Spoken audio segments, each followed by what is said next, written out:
아직 지우질 못해서 미련하게 혼자 술잔을 채우고 보고 싶다는. Assalamualaikum warahmatullahi wabarakatuh.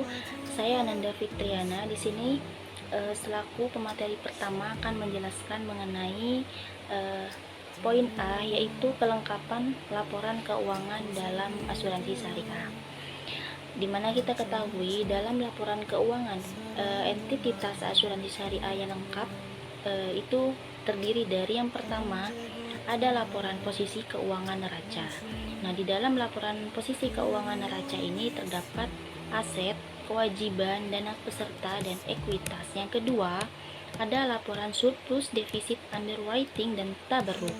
Nah, di dalam laporan tersebut terdapat kontribusi bruto, bagian reasuransi atas kontribusi, perubahan kontribusi yang belum menjadi hak, penerimaan kontribusi untuk periode berjalan, pembayaran klaim bruto, bagian reasuransi dan pihak lain atas pembayaran klaim bruto, perubahan klaim yang masih harus dibayar, perubahan bagian reasuransi atas klaim yang masih harus dibayar, penyisihan teknis, beban pengelolaan asuransi, pendapatan investasi dan surplus atau defisit, underwriting, dana tabarruk. Kemudian yang ketiga ada laporan perubahan dana tabarruk. Di dalamnya terdapat surplus atau defisit periode berjalan. Kemudian ada bagian surplus yang didistribusikan ke peserta dan atau pengelola. Yang terakhir ada surplus yang tersedia untuk dana tabarruk. Yang keempat ada laporan laba rugi. Nah, di mana di dalam laporan laba rugi ini terdapat pendapatan pengelolaan asuransi syariah, pendapatan pengelolaan investasi dan peserta, pendapatan pembagian surplus underwriting, pendapatan investasi, beban usaha, laba usaha, beban pajak, dan laba neto. Yang kelima ada laporan perubahan ekuitas, kemudian yang keenam ada laporan arus kas, yang ketujuh ada laporan sumber dan penggunaan dana zakat, yang kedelapan ada laporan sumber dan penggunaan dana kebijakan, dan yang terakhir yang kesembilan yaitu catatan atas laporan keuangan. Nah, itu adalah kelengkapan laporan keuangan dalam asuransi syariah. Mungkin hanya itu yang bisa dapat saya sampaikan, kurang lebihnya saya mohon maaf. Wassalamualaikum warahmatullahi wabarakatuh. 줄도 모르고 사랑이 뭔지도 몰랐던 거야. 너를 안아줄 수도 없고. Assalamualaikum warahmatullahi wabarakatuh. Nama saya Lisa Dwita Putri. Sebagai pemateri kedua akan menjelaskan tentang kesesuaian asuransi syariah dengan Undang-Undang Nomor 40 Tahun 2014 tentang perasuransian. Bab 1 yaitu tentang ketentuan umum. Pasal 1 ayat 1 berisi tentang asuransi adalah perjanjian antara dua pihak, yaitu perusahaan asuransi dan pemegang polis, yang menjadi dasar bagi penerimaan premi oleh perusahaan asuransi sebagai imbalan. Pasal 1 ayat 2 berisi tentang asuransi syariah adalah kumpulan perjanjian yang terdiri atas perjanjian antara perusahaan asuransi syariah dan pemegang polis dan perjanjian di antara para pemegang polis. Bab 2 yaitu tentang ruang lingkup perasuransian. Pasal 2 ayat 1 perusahaan asuransi umum hanya dapat menyelenggarakan usaha asuransi umum dan usaha reasuransi. Sedangkan ayat 2 berisi tentang perusahaan asuransi jiwa hanya dapat menyelenggarakan asuransi jiwa. Dengan ayat 3 perusahaan reasuransi hanya dapat menyelenggarakan usaha reasuransi. Sekian penjelasan dari saya, kurang lebihnya mohon maaf. Wassalamualaikum warahmatullahi wabarakatuh. 당신의 맘에 이런 내가 닿길 바래.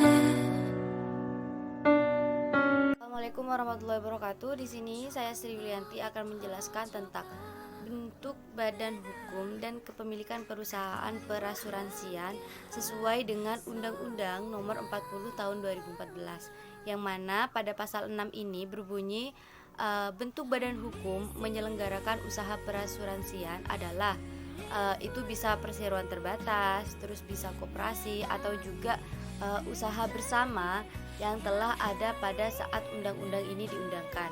Tuh.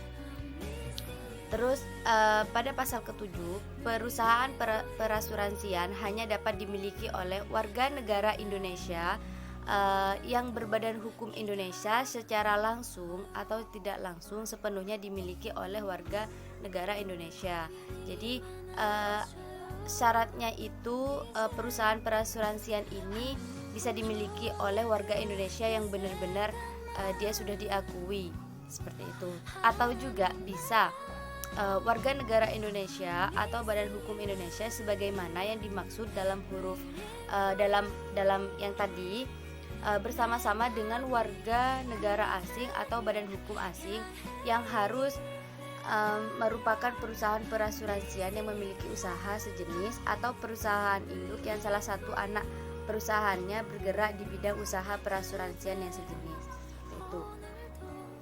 Terus di sini juga saya akan membahas tentang perizinan usaha. Perizinan usaha ini juga tertera di Undang-Undang Nomor 40 Tahun 2014, yang mana pada pasal 8 ini menjelaskan tentang setiap pihak yang melakukan usaha perasuransian wajib terlebih dahulu mendapat izin usaha dari Otoritas Jasa Keuangan. Jadi nggak semerta-merta kita membangun usaha gitu, usaha perasuransian, juga harus terdapat izin dari Otoritas Jasa Keuangan seperti itu. Terus yang kedua, persyaratan izin usaha sebagaimana dimaksud pada ayat tersebut diberlakukan sesuai dengan jenis usaha yang akan dijalankan. Apa aja sih syaratnya? Syaratnya itu yang pertama harus ada anggaran dasar. Sebelum kita membangun usaha harus ada anggaran dasarnya seperti apa gitu. Terus yang kedua susunan organisasi, yang ketiga modal disetor, keempat dana jaminan, kelima kepemilikan dan sebagainya seperti itu. Pada pasal 9 juga dijelaskan bahwa Otoritas Jasa Keuangan menyetujui atau menolak permohonan izin usaha perusahaan perasuransian ini gitu. Paling lama itu 30 hari kerja sejak permohonan diterima secara lengkap. Jadi kita itu menunggu selama 30 hari, entah itu permintaan kita diterima ataupun permintaan kita ditolak. Mungkin itu saja yang dapat saya sampaikan, kurang lebihnya mohon maaf. Wassalamualaikum warahmatullahi wabarakatuh. 내가 그대와 함께 할수록 난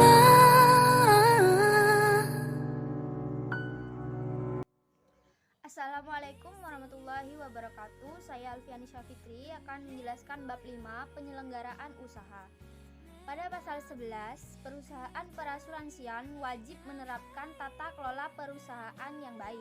Pada pasal 12, anggota direksi, anggota dewan komisaris atau yang setara dengan anggota direksi atau anggota dewan komisaris pada badan hukum berbentuk koperasi atau usaha bersama sebagaimana dimaksud dalam pasal 6 ayat 1 huruf C, anggota dewan pengawas syariah, aktuaris perusahaan, auditor internal dan pengendali setiap saat wajib memenuhi persyaratan kemampuan dan kepatutan.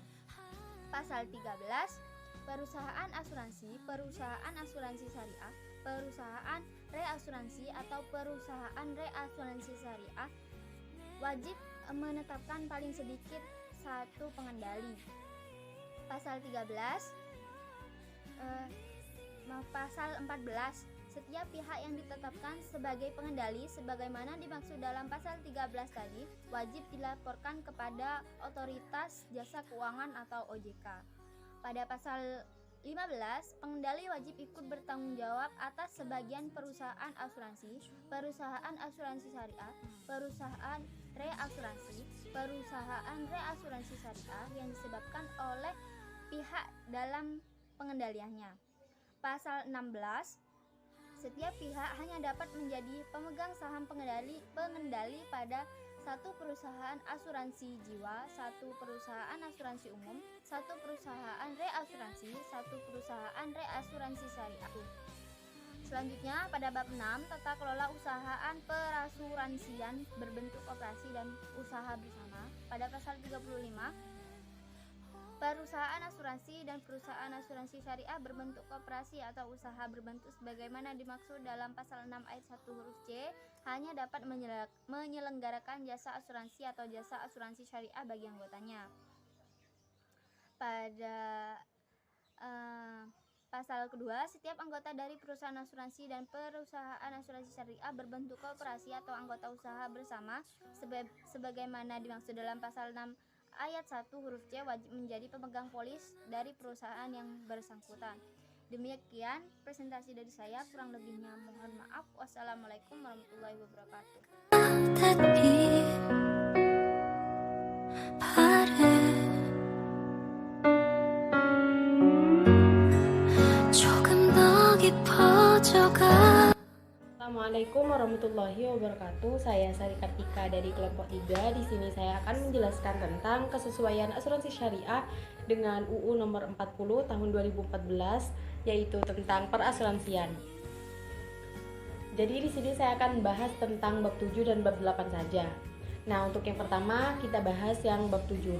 Jadi bab 7 di sini membahas tentang peningkatan kapasitas asuransi, asuransi syariah, reasuransi dan reasuransi syariah dalam negeri, di mana dalam bab ini terdapat 3 pasal. Pasal yang pertama yaitu pasal 36.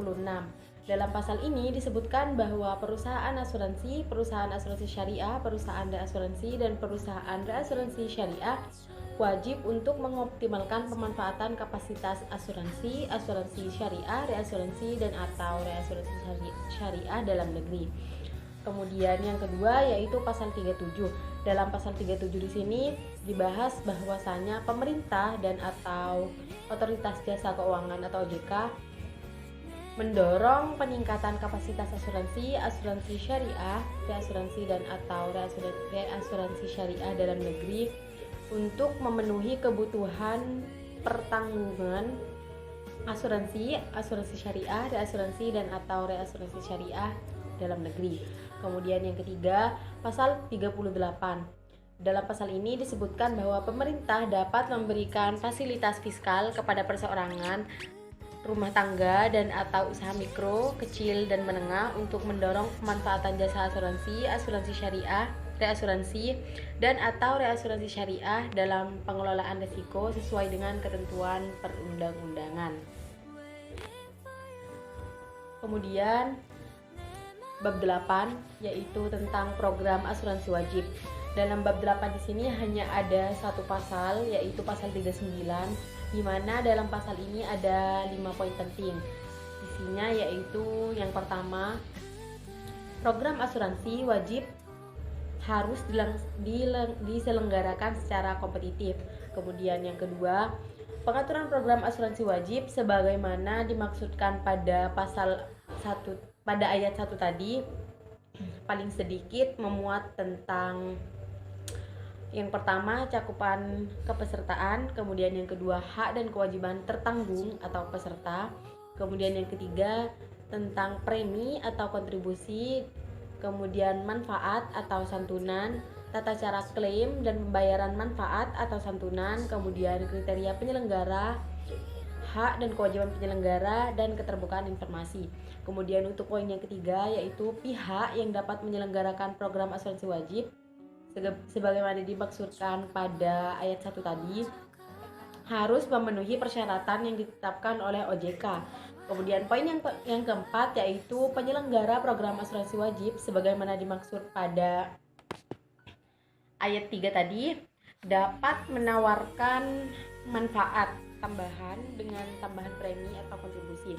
Kemudian yang terakhir yaitu poin 5 disebutkan bahwa penyelenggara program asuransi wajib sebagaimana yang dimaksud pada ayat 3 di sini dilarang untuk memaksa pemegang polis untuk menerima tawaran manfaat tambahan sebagaimana dimaksud pada ayat 4 tadi. Mungkin hanya itu yang dapat saya sampaikan, kurang lebihnya saya mohon maaf. Assalamualaikum warahmatullahi wabarakatuh. 맞춰요 이젠 하루 온종일 Assalamualaikum warahmatullahi wabarakatuh. Nama saya Vivi Ramadhani. Di sini saya akan menjelaskan tentang kelemahan asuransi syariah. Di sini kelemahan asuransi syariah dibagi menjadi 5. Yang pertama, asuransi asuransi syariah tidak bisa menginvestasikan dana yang terkumpul ke dalam semua bentuk investasi. Karena pada asuransi syariah, dana hanya bisa ditempatkan di jenis investasi yang tidak berhubungan dengan riba ataupun yang bertentangan dengan prinsip syariah. Yang kedua, masih banyak masyarakat yang melirik kepada asuransi konvensional daripada asuransi syariah. Yang ketiga, di asuransi syariah tidak semua bisa diinvestasikan. Yang keempat, sistem yang digunakan adalah sistem gotong royong dan bagi hasil yang tidak memungkinkan untuk memaksimalkan keuntungan yang didapat. Dan yang terakhir, terbatasnya jenis pilihan investasi. Sekian dari saya, kurang lebihnya mohon maaf. Assalamualaikum warahmatullahi wabarakatuh. Waiting for you 내 맘이 Assalamualaikum warahmatullahi wabarakatuh. Saya Mediana Indah Lestari. Di sini saya akan menjelaskan tentang kelebihan asuransi syariah. Di situ ada 7, yaitu yang pertama pembagian keuntungan yang proporsional. Yang kedua, dia bisa double claim. Yang ketiga, tidak ada dana yang hangus. 4, investasi yang sesuai syariah. Yang kelima, tidak perlu cemas saat telat bayar. Yang keenam, tidak ada unsur riba dan karar. Yang ketujuh, diawasi oleh Dewan Pengawas Syariah. Terima kasih. Wassalamualaikum warahmatullahi wabarakatuh.